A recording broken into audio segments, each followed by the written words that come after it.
What if I told you the truth behind Harry and Meghan's Netflix deal isn't what it seems?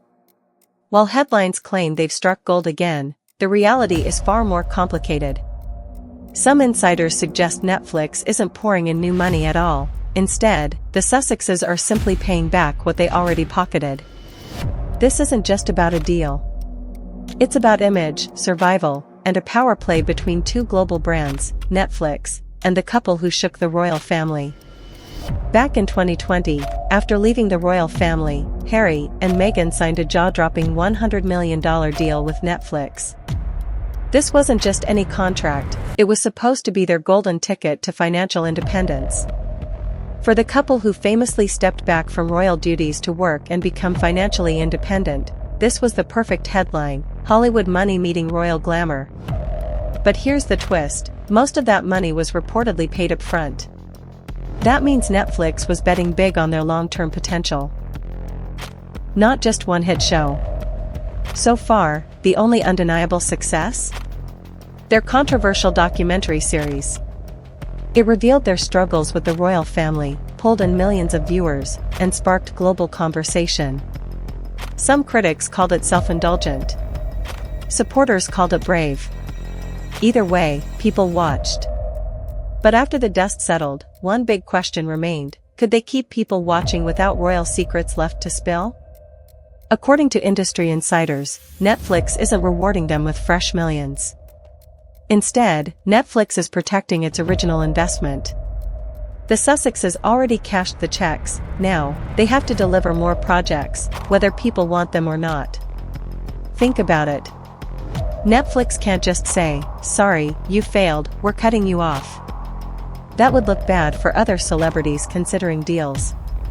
Instead, they quietly extend the partnership. Which is really a polite way of saying, "You owe us content." Some media analysts even suggest Netflix is treating the couple like a long-term content obligation, much like record labels treat artists locked into multi-album contracts. One of the first new projects? A Meghan Markle holiday special. Yes, the Duchess of Sussex, who has distanced herself from much of her family, is now set to host a festive program about togetherness. The irony hasn't gone unnoticed. Then there's another documentary in the works, highlighting an orphanage in Uganda. On paper, it's inspiring. But critics argue it feels like Netflix trying to squeeze out any remaining content just to justify the original deal. And here's where it gets tricky. Holiday specials are notoriously hard to pull off. For every success like Mariah Carey's Christmas show, there are dozens that flop. Can Meghan really compete in this crowded space? Another eyebrow-raising theory? Netflix wants first-look rights in case Harry and Meghan split. Think about it, a royal divorce story would be global media gold. Keeping them under contract ensures Netflix has dibs if things go south. This isn't far-fetched. In Hollywood, morality clauses and first-look agreements are standard. Studios want to control the narrative. And for Netflix, securing Harry and Meghan's potential future drama could be worth more than any scripted series. The couple's first documentary worked because it was like a train wreck people couldn't look away from. The drama, the royal secrets, the controversy, it had everything. But will people still care for a second round? Many argue the curiosity factor has faded. Hate watching can only go so far.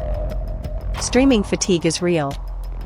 Audiences want fresh stories, not recycled grievances. Unless Harry and Meghan reinvent themselves, their content risks blending into background noise. Still, Meghan has tried branching out. Recently, she launched her own jam line. But in a twist, King Charles introduced his own royal jam at half the price.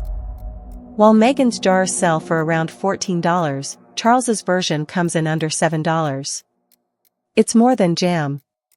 To critics, it symbolizes Meghan's attempt to carve out her own brand, and the royal family subtly undercutting her. Food, after all, has always been a battlefield in branding. Think Gwyneth Paltrow's Goop. Oprah's food endorsements. Even Martha Stewart's empire. Meghan's jam isn't just about breakfast, it's about independence, identity, and competing with the monarchy itself.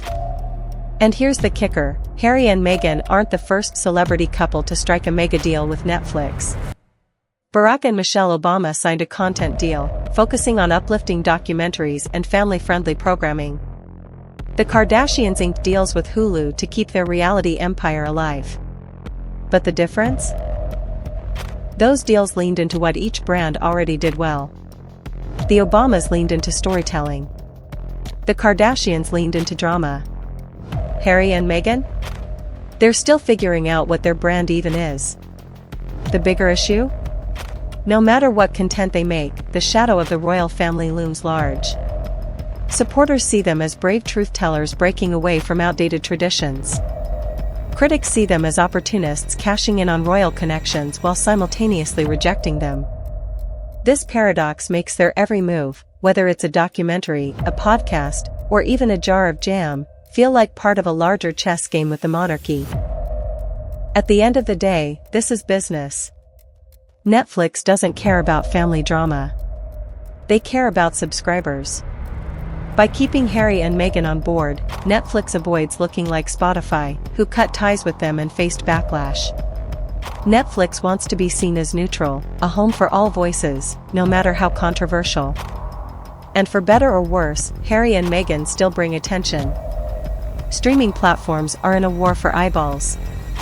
With Amazon, Disney+, and Apple TV Plus all fighting for dominance, Netflix can't afford to throw away star names, even if the stars have lost some of their shine. So here's the truth, the Netflix deal isn't a fresh victory for Harry and Meghan. It's more like debt collection disguised as opportunity. They took the money. Now, they have to keep working until Netflix is satisfied. But here's the bigger question, what happens if they fail? Do they reinvent themselves as global philanthropists? Lifestyle entrepreneurs? Or do they fade into the background, remembered only for the drama they once stirred? And what if they succeed? Could they prove everyone wrong, carving out a new lane that no royal, past or present, has ever walked? For now, the world is watching.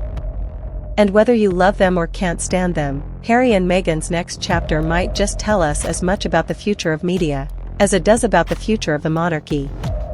So, what do you think? Is Netflix playing them? Or is this still a smart move for the Sussexes? Let us know in the comments below. And don't forget to like, share, and subscribe for more deep dives into the stories behind the headlines.